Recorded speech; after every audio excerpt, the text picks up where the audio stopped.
Faisal, last time we talked to you mentioned the foundation, the natural order of reality. And I know you must have some sort of grand vision of things. What exactly are you leading to? Actually, yes. Uh, we've been doing these videos now for almost a year. And as I said, it's like a buffet. It's like a feast. We're offering from all kind of richnesses and insight to superficiality to encouragement to, we try to touch in all the gradations that there is. And to me, all of that was a preparation to maybe share the vision about what am I trying to convey? You know, what is the vision of the diamond logos teaching? And we touched on it in the last series when we did N.O.O.R in a variety of ways. And I hope now I succeed in gestalting it and pulling all the pieces together and present the mandala. The understanding that I have, and of course it could be limited, it could be so much need to be upgraded in it, added to it. It could be also negated completely and something else has to come. But I share what I know, what I've seen through this journey, and hopefully it will answer so many of the things that I suffered from because I couldn't find answers for. I knocked on this door and that door, and as I said before, it was like different system and different teaching where like each system was talking about that one piece of the elephant in the dark, you know. And even though they all agree there is dark, you know, but they differ on what the elephant is about. What's this kingdom? So from what I've seen so far is that we as this race, as this human beings, is something very amazing, something much more than we recognize or we acknowledge, you know. I remember at one time, Buddha said, I think he was referring to the state of being in the absolute. He said the whole earth or the whole universe is like a speck of dust on my foot, you know. Now, the one who is saying it is maybe a 60, 70 years old man called Buddha. You know, how could he reach such state? How could he become this immensity that the whole universe is a speck of dust? At the same time, he was getting old and suffering and dying and all of those things. The story has all kinds of contradictions and glory. You know, here is this man reached a level of immensity and openness in which the whole existence like a dust. At the same time, this man was suffering and was happy and was glorious and was teaching and was enlightened and set an example for the whole Buddhist lineage. You know, then we talk about Christ, you know, my beloved. You know, this man and his beauty and his love and his glory and his reach a level, an octave of humanness that I can only call divine. You know, and divine wasn't what Buddha reached. They are to me not the same. You know, they both reach the Father. That's the absolute, that's the sacred, but the divine is something different. So I differentiate. In my language, my articulation, they are not the same. You know, they are. What's the difference? Yes, the being itself, the absolute itself, as I said, is a field of pure potentiality. It doesn't have any specific quality. The moment you say it has this quality, you have fallen from the absolute. You have become, the absolute is also one emanation. The sacred is one emanation. The being is one emanation. That's why they say when you reach it, you can't even say a word. It's nameless. Because the moment you mention a name, you create an emanation in the field of pure potentiality. That field of pure potentiality is mind, is the cosmic mind, is the enlightened mind, is Buddha mind, is Buddha nature. And this field by itself is so blissful, so beautiful that when you reach it, you don't want to get out of it, you know? But I don't know whether that's an option, you know? I know it's not an option for me, you know, but I think the story is not about reaching there and abiding in no abode as Zen say. I think it's much more than abiding in no abode. I love it to abide in no abode during the day when I go to sleep, but when I'm dealing with my child, I need to abide in the abode. I need to take care of the basics, you know, and all of those things without forgetting the abode, without forgetting the connection. I believe every high being who reached it chartered a path, chartered a way, depending on the nature of this being. You know, a Buddha is so much about inquiry and about mind and about seeing all of those things. So he went the way of mind. You know, the Christ went the way of love. Many high beings, if you look, each one take you to source, but through different river. All the rivers lead to source. So different lineages, different paths, they all go to the source, you know, and that's why the source was glorified, but also those lineages were glorified to the point that they became conflicting. And then it became even disastrous. It became religions, you know, Muslims versus Christians versus Jews, killing and all of those things in the name of the masters who brought the path to Allah or to Jehovah or to, you know, you name it, to being. So the source, the being is always there. I remember John Lilly, you know, wrote a book called The Center of the Cyclone. And he went through something called samadhis, different samadhi, you know. Samadhi, I think 48 is ordinary samadhi, being awakened in a good, normal, ordinary way. Then samadhi, saturi, is it? No, samadhi, I think. 24 is when you are centered in your belly center, you are grounded, you are walking the walk impeccable. Samadhi or saturi, is it 12 is when you are in the heart, you know, and you are Christ-like and you are loving and golden and all of those things. Then when you go to the head center, saturi, I think 6, in which you are Buddha-like and you see the field as it is, you know, devoid of love, devoid of this, but pure potentiality. Samadhi 3, when you go above the head, or Saturi 3, when you go above the head, the Ma center. There is a center above the head, about 1 foot above the head, and it's the center called Ma, M-A-H, or the center of the Great Spirit. When you reach that, he was able to reach that. He was at Arica training in Chile with Oscar Icazo, and he reached that experience, and he wrote about it in his book. And he said in that experience, he reached the edge of the universe, whatever that means, you know. And at the edge of the universe, there's the infinite and the being.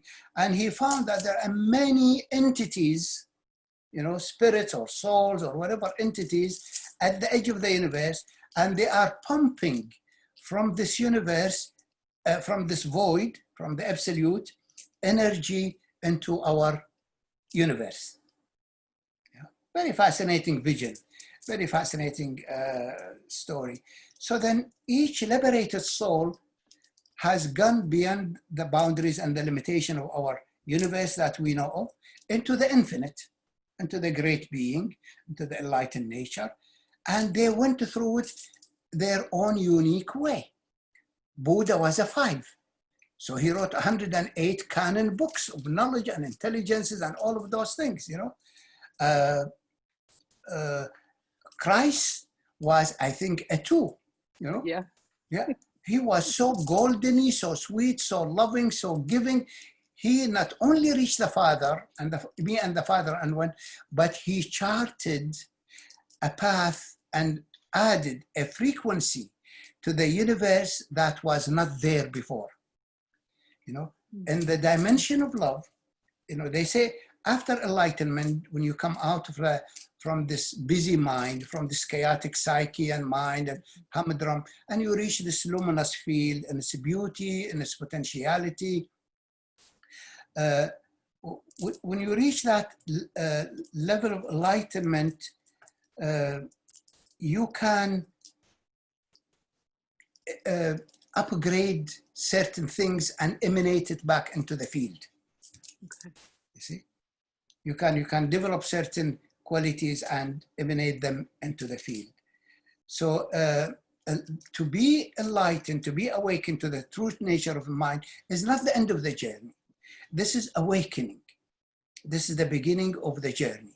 You awaken from the hallucination of mind, the limitation of the belief system, you enter the infinite and the eternal, and then you go beyond that stage. Within this being, you don't go out of this being, but within this being, you evolve into much more powerful and encompassing perception of reality that does not involve only the transcendence, but it involves the transcendence and the immanence. The Christ on the cross. Transcendence, immanence. You know? And Christ is right at where the transcendence and the immanence meet. That's where the human soul is. That location is in the heart. Awakening can happen in the mind, and can also happen in the heart and in the belly, and it has to involve the whole system. That's the awakening. But after enlightenment comes heartfulness. After awakening comes heartfulness, and that's what I call enlightenment. First one is awakening, then when you reach the heartfulness, the jewel being, the one that is not in the absolute nor in the relative, who is harmonizing, who is in the cross, between the relative and the absolute, 1 foot in the relative, 1 foot in the absolute, and harmonizing, that's the location of enlightenment. That's the location of skillful means, of knowledge, of service, of bodhisattva. In the realm of the bodhisattva or the Buddha, different beings injected the universe with different frequencies depending on their soul evolution. The Christ not only addressed about the Father and enlightenment and all of those things, but he injected the human consciousness with the highest octave of love. Let's say if there are 33 stages of love, ranging from the first primitive passion, jungly, you want to eat their flesh, all of those things, you know, to the tender love, to snuggly love, to you name it. If you go higher and higher in the frequency and the refinement of the love, and they are all needed, all the gradations, from the jungly to the highest there is, and this highest is divine. I call that divine. So the divine is an emanation in the absolute, you know. And we need to get out of the idea, is it higher than the absolute? Is it less than the absolute? This is kid stuff. You know, there's nothing higher or lower. There is a field of pure potentiality, whether you grow in it watermelons or flowers. It doesn't mean is it less or is it more. It is skillful means, it's creativity. It is where the human being position is. We are the creators. You know, we create creation. It's not the absolute creating creation. The absolute is pure potentiality, a field from which we can create this kingdom, this field. We create now masses, as I said, we create our issues, we create our messes, we create, I mean, we see what's happening now. We even created coronavirus. It's all part of this creation. So the journey for me was how to navigate and where to land. You know, I don't want to become any follower of any system. I don't want to be Zen. I started wanting to be Zen and then wanting to be a Buddhist and wanting to be Sufi, but I couldn't. I love them.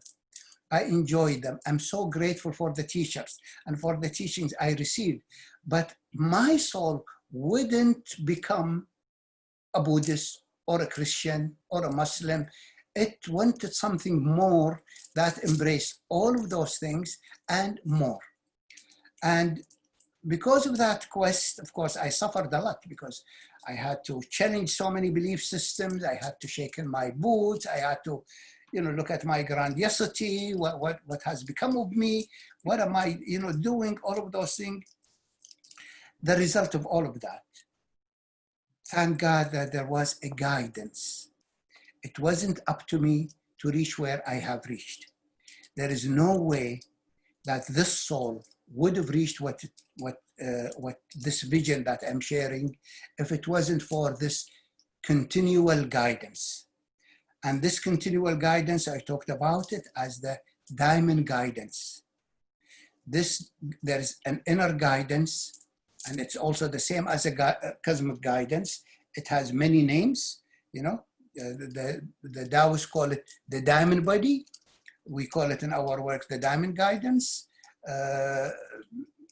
The Buddhists, I think, call it Avalokiteshvara, for example.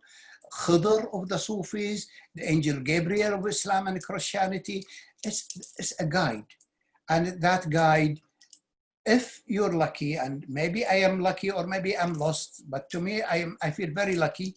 I connected to this, and from this connection unfolded the teaching in the diamond approach.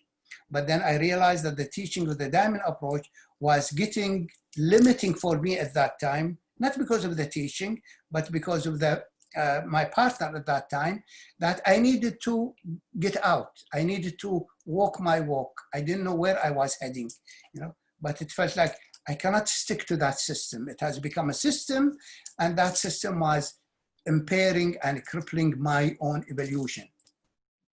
So I followed it alone, and all of those years and all of that.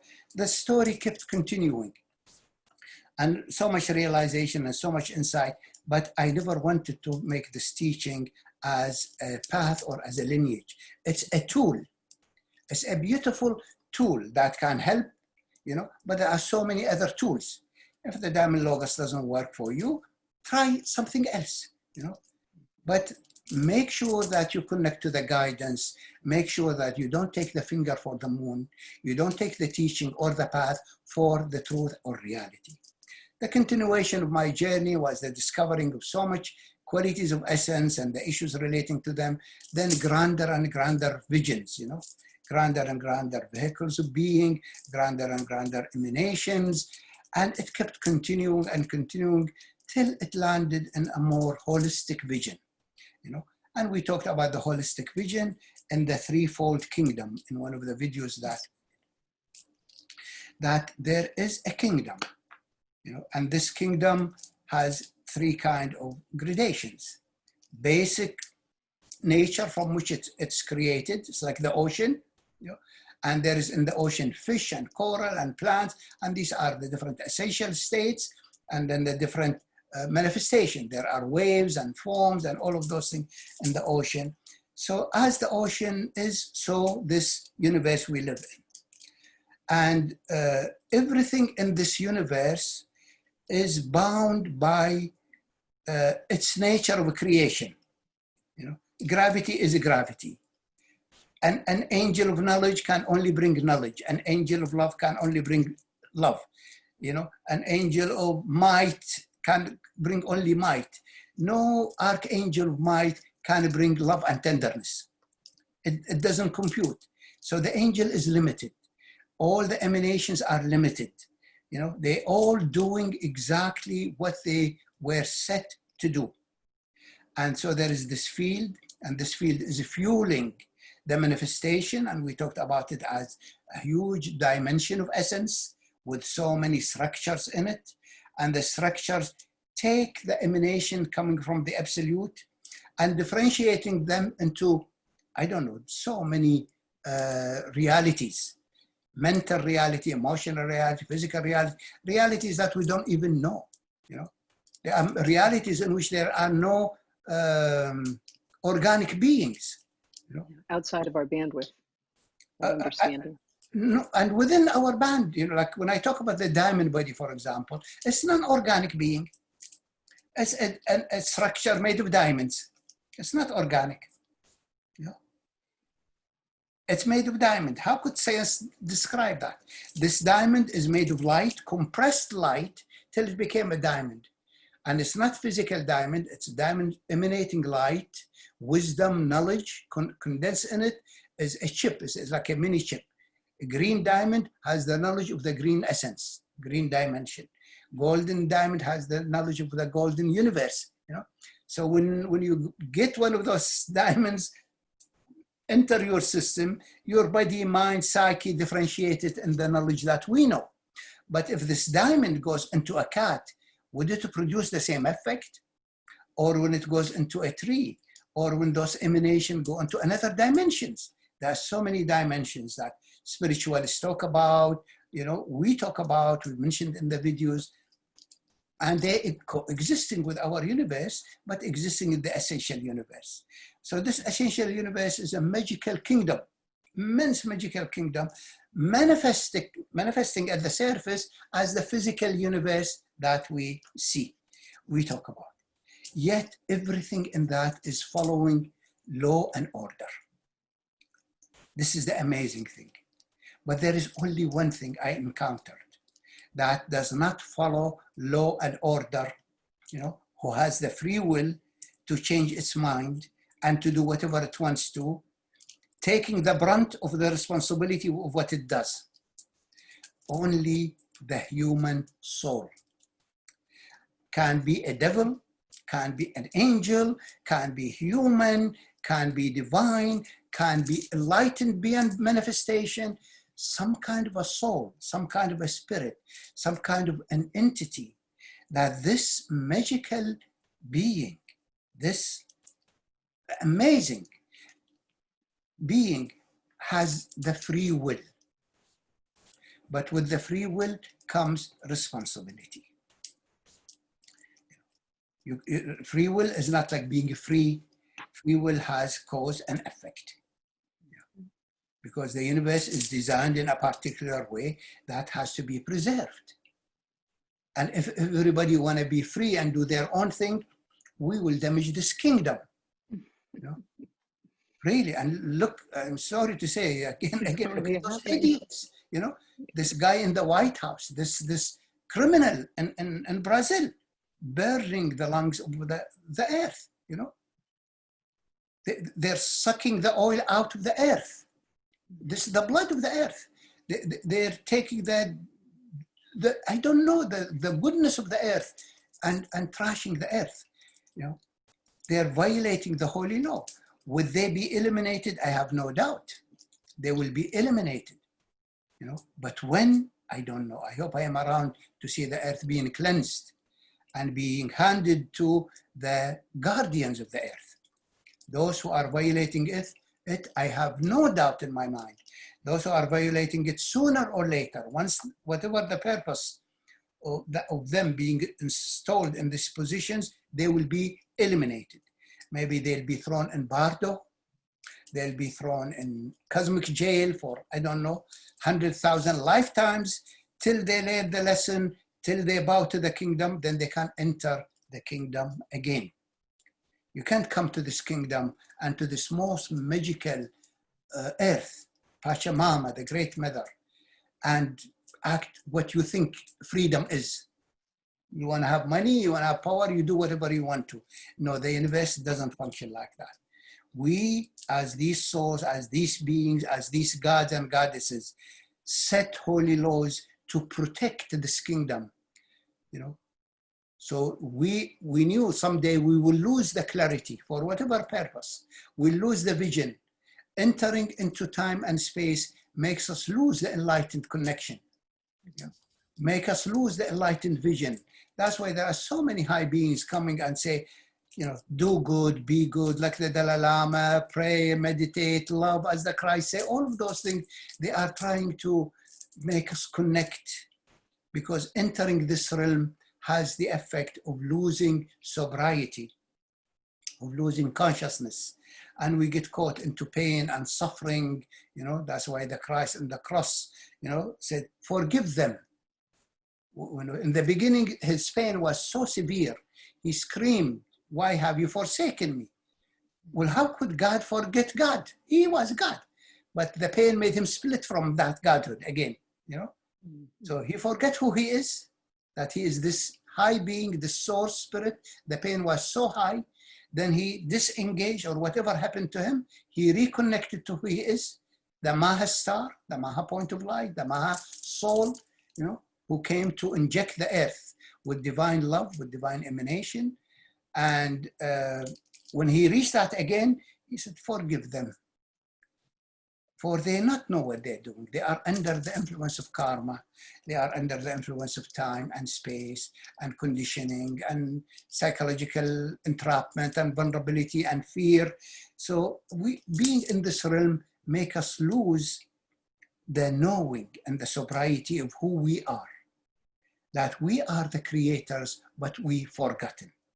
I believe there come a time, as there has been so many times, of personal awakening, Buddha awakening to this truth, Christ, Mohammed, many high beings awakening to the truth of that there is enlightenment, there is enlightened nature, and we are a great spirit journeying in an infinite kingdom. I believe they will be also global. They'll be universal. There'll be more than billions and billions will enter the enlightened age, the awakening age, and many hint that this is the time. We are in the beginning of the awakening time, and we're gonna witness miraculous and stunning events. Now, this vision or this teaching that I am sharing is, in one hand, like dethroning the absolute and putting the point, the spirit of the human being in the center of the mandala. You know, this could be the ultimate narcissism. And as I said, I don't mind, then I have reached the ultimate I wanted to reach, you know, ultimate narcissist, you know, but it's not like that. It's not like that. This shift in the paradigm, that the center of the mandala is the human spirit, that we are the ones who created from the absolute this kingdom, and we molded it and shaped it in a way that can fit our making in order to perceive it. We created it, then we created a body, physical body, designed in a certain way that can perceive this kingdom. To think about this, I don't know how to convey it. This is, to me, is the Maha realization, the most enchanting, challenging realization, that suppose from the absolute coming infinite emanations of light, and somebody put a prism, and the prism took this infinite emanation and made it come out as a rainbow, right? So, and then took those 7 rainbows and wove them and made them look like a diamond, right? And then said, how can I create somebody or something that can see this diamond? So then it created a cell, you know, and this cell has a certain capacities and frequencies, and then the cell developed into another cell and another cell, and they became different kind of cells, and then made a human body. This limited, you know, human body that's so, I don't know, vulnerable, you know, can perceive the immensity of this kingdom. How did we mold the kingdom to be perceivable perceivable. And how did we invent an instrument that can perceive it? If we look at the human eye, if you really look in the mirror at the human eye in a magnifier, you see the cells of the eye are like diamonds, transparent, living diamonds. They are different from the cells of the ear. They are different from the cells. Through this little opening and these little cells, I see the colors, the light, the dimensionality, the depth. And through this little hammer in my head, I can hear music. What I can see, for example, dogs and cats cannot see. You know? They see only one shade, gray. But I see all the colors and shapes and forms. How did all this get synchronized in a magical, scientific intelligence that surpasses any intelligence? How many billions of years took the spirit to mold the absolute into essential kingdom, and the essential kingdom into a physical kingdom, and the physical kingdom to be molded in a perceivable reality, earth and trees, and create a body that can perceive it and enjoy the kingdom at hand. And this who is perceiving it is also dwelling in that body. It's the heart dweller. Inside of every human being, there is a spirit. The Tibetan even talk about in the moment of dying, you breathe into and you take the speck of light here and pull it out of your body into the infinite and the eternal. So here is a speck of light, is a person of light. And I said, if we magnify this person of light, you will see a person like a human being, sitting in a lotus, wearing crowns and jewels and spirit. And it is indestructible and untouchable by this world. It's in it, but not of it.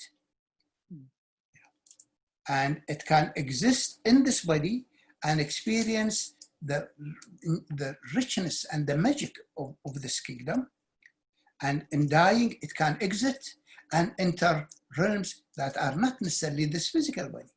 It can enter dimensionality of diamond universe, golden universe, emanation coming from the absolute, or going beyond the emanation, beyond the holy city, to the absolute itself. Experience yourself as this dual entity sitting in the serene, infinite ocean of being. But there is no finality, because that spirit also want to come, want to enjoy, want to participate. And each time it comes in a much more enlightened way, much better way, less karmic way, you know. Seeing this vision, coming out of the hypnosis that the absolute is doing it, and the absolute made me this way, and made the universe this way, you know, to that I participate in this. I am co-creator with all of us that are co-creator. And this is our creation. And the absolute is nothing but the source, the electromagnetic field, the quantum field from which we can create. A huge relief comes, a huge reverence comes, but also an immense responsibility of what we are. Then we begin to show up as who we are, responsible. We matter, we create matter. We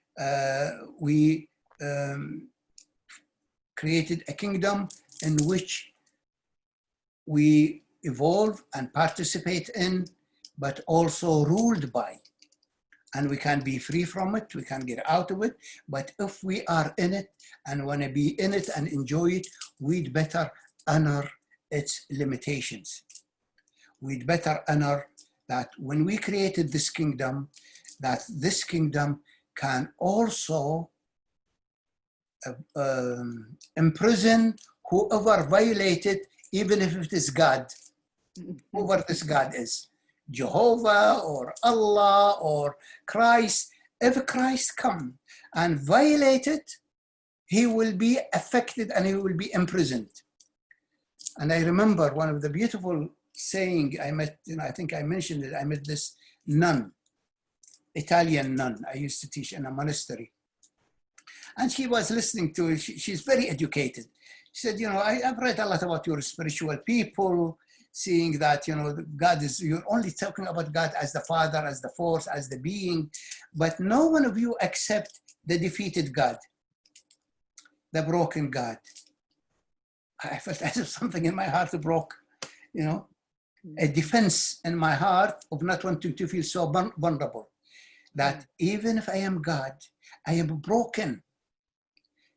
To enter this realm, I get affected by this realm. I get affected by the karma, I get affected by the pain, I get affected by my wrongdoings. So even God and goddesses get broken. So God can be of absolute power and glory and majesty in the absolute. But when God comes to here, we see what will happen. The aches and pains, like nowadays I feel with old age, So understanding the natural order of things, how the universe is, and how the rules and laws apply to different domains, different teachings. I felt I get liberated from setting the Diamond Logos as a path that you adhere with. I set it up as an instrument, as ways that enable to activate your potential, restoring the individual to their natural order.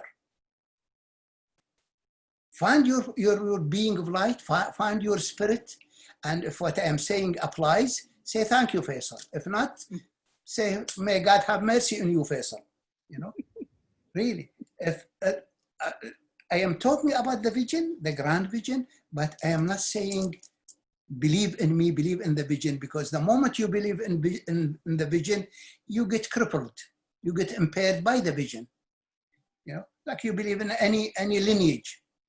And even though all religions and lineages talk in one way or another, as what I am saying, like Tibetans say, we are the creators. Dalai Lama says, we create. There is no God there doing the creation or the force in the universe forcing us one way or another. It's our karma, our action. So we better be responsible. We better sober up. We better be human, Yet, if I go to be Buddhist, I have to be like in Vajrayana, I am holder of Nyingma lineage, because I know the transmission of the essence of it, the Rigpa of it, the Dzogchen of it. But I don't know about what that lineage is. The teaching and the teachers and the scale and the path. So by time, even if I want to be a Buddhist, I'll be caught in a lineage, in a stream. I believe I would not have realized what I have realized, because then I will be affected by whoever initiated the Vajrayana lineage. I will see it the way that person saw it, or the Nyingma lineage, or the Christian lineage, or, if I see it the way Christ saw it, wonderful. If I see it the way Padmasambhava saw it, fine, But if I see it according to the path or the religion or the way, I am then trapped. And thanks for the guidance, thanks for the diamond guidance that held my hand in times when I was so vulnerable, so scared, so lost, so shaken, to say, let's walk the walk. As I walk in the shadow of the valley of death, I fear not, for thou art with me. This saying kept me going. And now here is the vision, a kingdom, and we enter this realm and we get bound by it. The creator becomes prisoner of its creation. And if there is awakening and knowledge, we can upgrade this creation, and then we can also enter into the freedom. But absolute freedom, if we want absolute freedom, let's erase this kingdom. Let's just free float in the absolute forever and ever. Before, I wanted that. I was seeking enlightenment to be free from all of that. Now, no. I want my cake and eat it. I want my enlightenment, but I also want to see this gorgeous kingdom. I look through the glass now, I see those trees shining, beautiful, swaying with the wind. Wow, hallelujah. Glory, glory. How does this wind travel?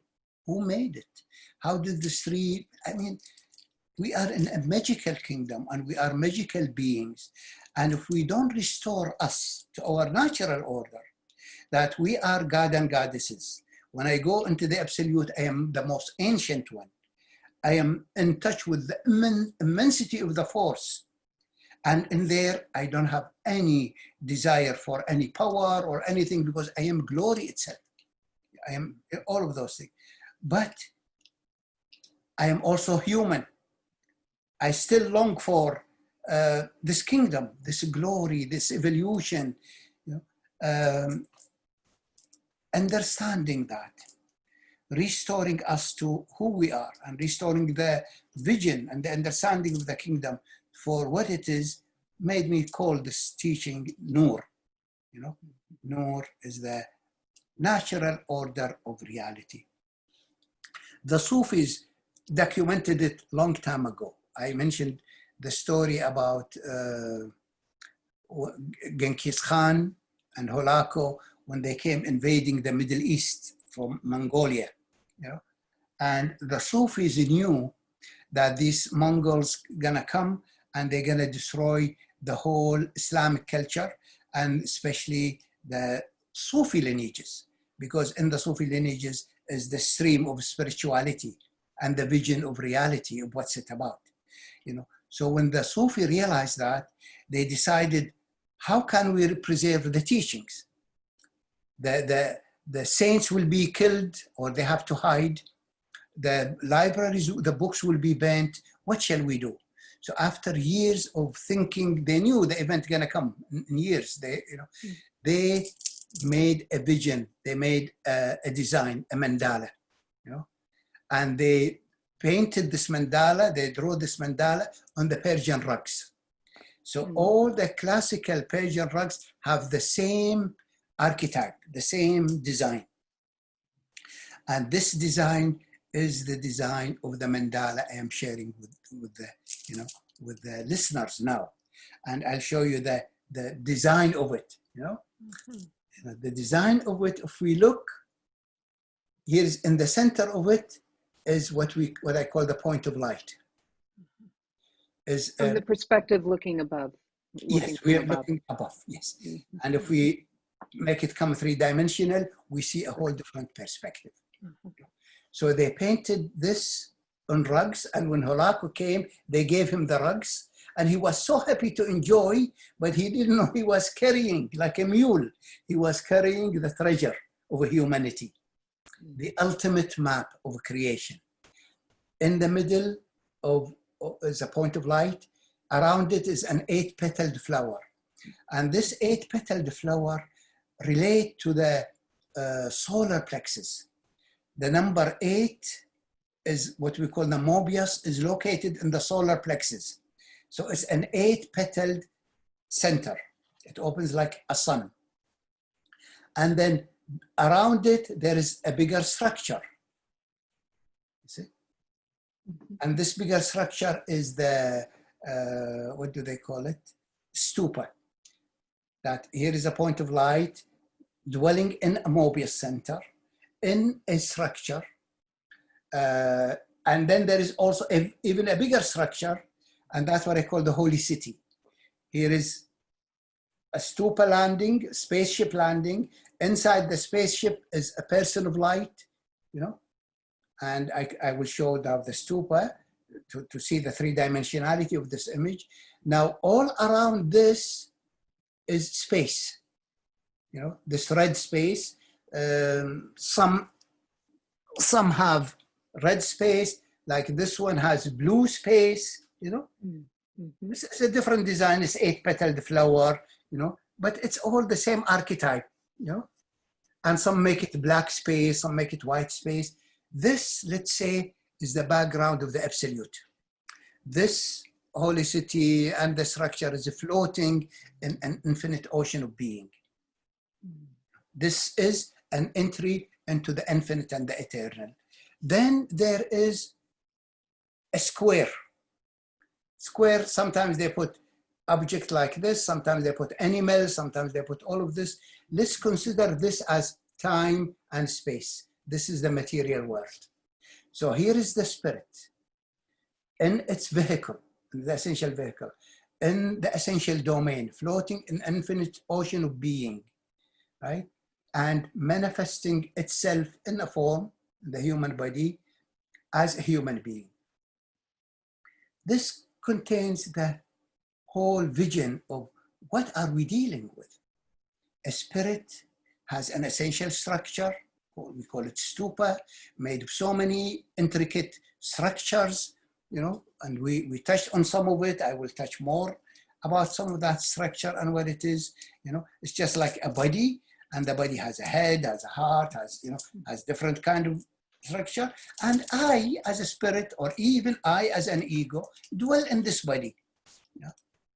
So as the point of light exists in a domain of light, it has also a structure like this body, but made of light, diamond light. These are science fiction. I hope somebody in Hollywood hears about it, pays me $1 million, and they do make some movies about it. It's science fiction to the max. It's so beautiful. It's so enchanting. I talk about it from experience, from perception, direct perception.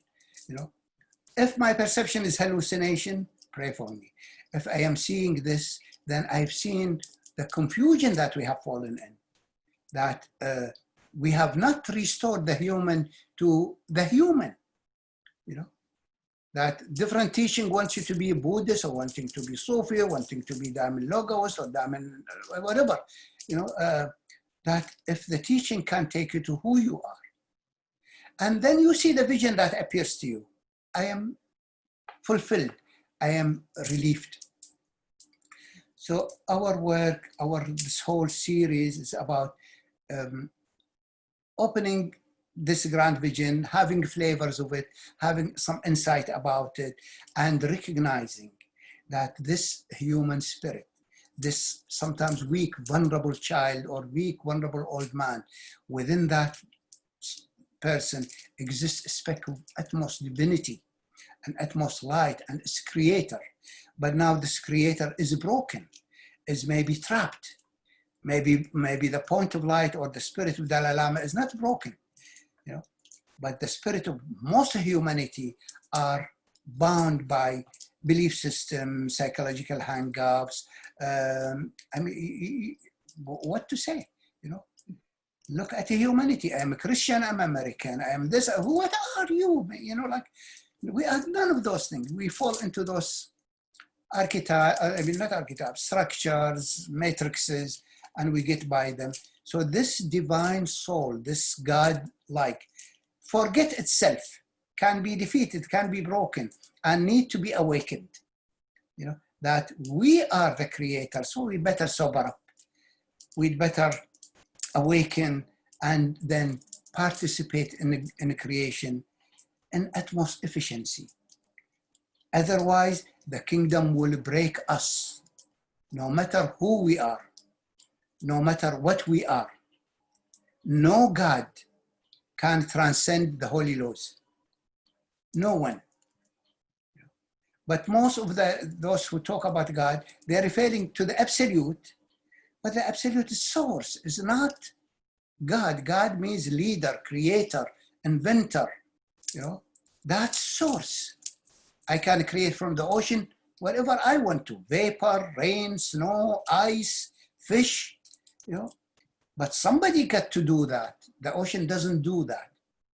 The ocean is just suchness, really suchness. And the high beings come and go and inject the human consciousness. That's why Sufis, for example, they believe the Prophet Abraham injected the human consciousness with yellow essence, the joy, the curiosity. Moses injected the human consciousness with white essence, the perseverance, the steadiness, the ability to face Pharaoh and the superego. That King David injected the human consciousness with red essence, the courage to face Goliath. And Christ injected the human consciousness with the black essence, the power, the majesty, the peace, and golden essence, the love. Muhammad injected it with the green, compassion and tenderness and kindness. The Buddha with diamonds. Each high beings took the absolute and made something of it for the development of the human evolution. You know?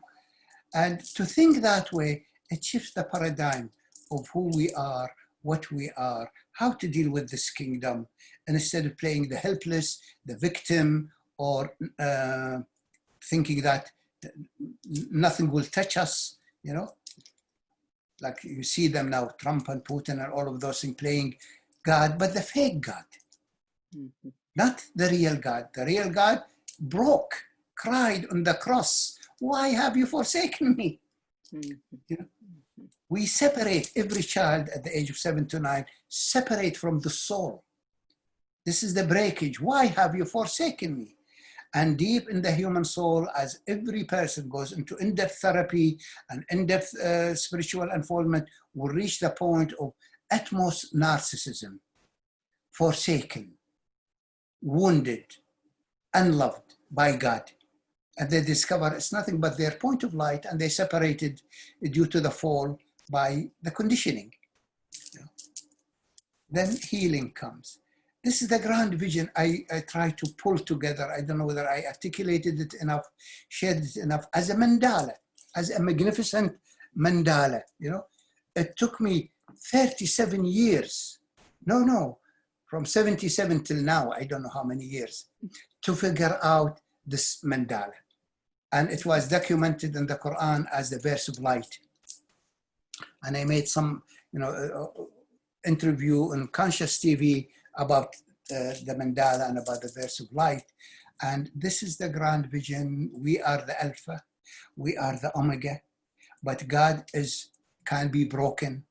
So how can I be God and I am suffering and I am dying because I am in the realm of suffering and in the realm of breakage, and I'm experiencing it. But I can also be liberated and be in the realm beyond suffering, and I can be in the absolute, or I can be in paradises of the essential domain, you know, and I have all that freedom. But I need to also come here. I would like to come here. You know? As I said all the time to my friend and those things, no matter how much I know and I experience and all of this, I don't want to outgrow this lifetime my love for women. I want to die that way. I want to die in love. You know, it's my choice. Limiting, yes. You know, so yes. So why not? I accept my limitation, but I also accept my grandness. I am the Alpha and the Omega. He said it. He told me the way. He told me, don't stop less than that. Not just me. He told us. You know, I'm the Alpha. I am the ego and you know, my attachment and my, you know, cookie and all of those limitations. And I am the Omega. I am the grand absolute in an infinite ocean of freedom, possibility, impeccability, indestructibility. And the glory that I want all of it. You know, this is where I differ from the absolutists and try to topple their excessive views about just we reach enlightenment and this is it. No, we reach enlightenment and we bring blessings. We help build this kingdom. I remember in 76 when I received my awakening from my teacher, Tartan Tuku Rinpoche, God bless him. He, you know, I came from Kuwait to visit him in Berkeley, and you know, I was with him in a private meeting and received the transmission. Then I said to him, you know, Rinpoche, no, he asked me, Faisal, are you going back to Kuwait? I said, yes. He said, are you gonna stop in Paris?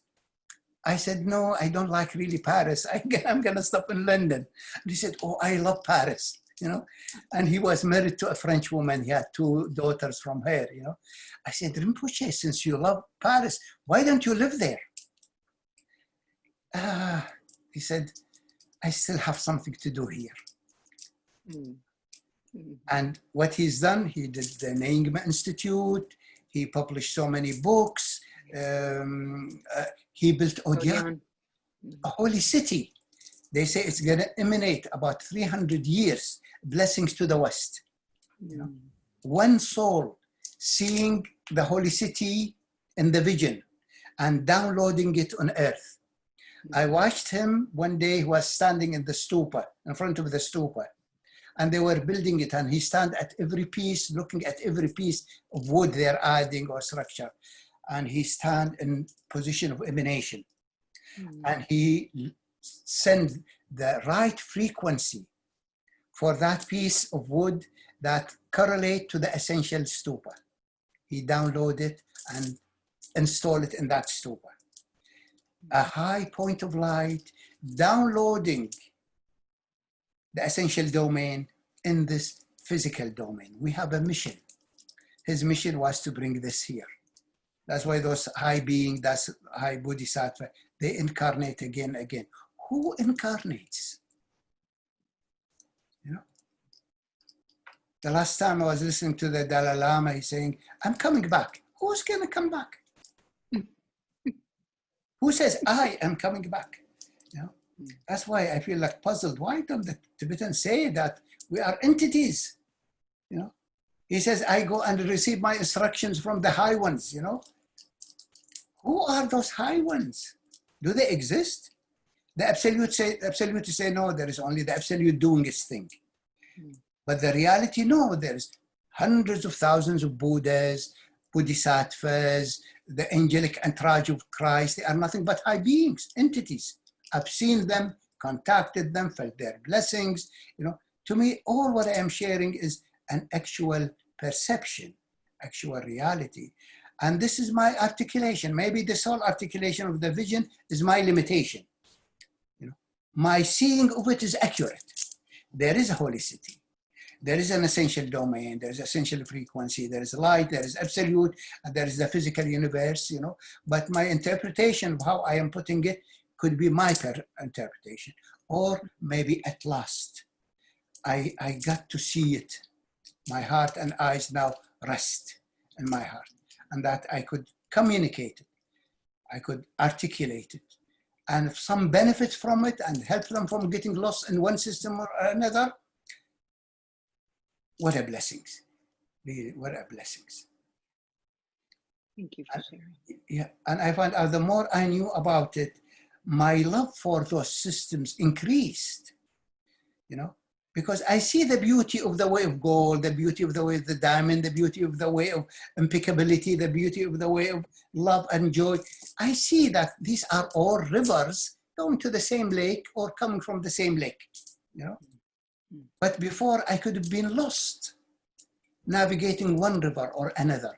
Now I have the grand vision, the grand seeing, the grand ability to experience this lineage or that lineage, the essence of it, you know. And there is a book, the last page is about how this point of light can evolve and grow. There is a book called Supreme Reality, something about reality. I can't remember it now. It's a beautiful book about this young man. It's a Tibetan book, I think translated by Lexington. And this book is about this young man who was like a seeker, a yogi, like what they call him, the one that Jung wrote about. What's his name? Jung? Not Jung, I mean, I must be. Siddhartha? Yeah, Siddhartha. He's like Okay. Siddhartha. So this young man goes visiting about 52 or 54 different yogis, different masters. Right. And each one has a name. This one called sincerity. This one called open sky. This one called impeccability. Each one of them is an embodiment of one quality of essence or another. So he goes to this master, he sits in his field, he receives the teaching about this quality, what is sincerity, and the emanation. and the transmission. This is how this point of light learns. It learns through transmission. It learns through experiences. And now we have crippled this point of light into capitalism, communism, systems that cripple the children, encases their creativity. It doesn't sharpen it, it doesn't adjust. That those educational system and economical system and political system need to adjust to the nature of this God and Goddess, you know, not to mold God and Goddess to fit the nature of those systems. That's where we went off. And that's why I'm praying that this teaching helps restoring the natural order, making the right, really. Making the right.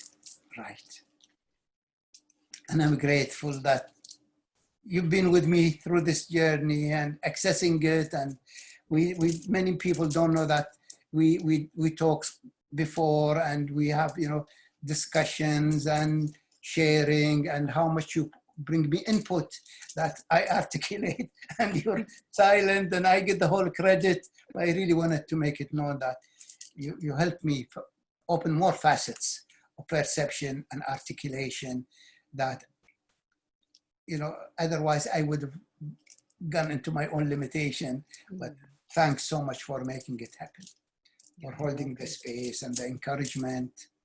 My pleasure and my honor, Faisal. Yeah, really, I'm so grateful. So this is the grand vision. Kingdom, magical beings who forget themselves. Yeah. And remembrance.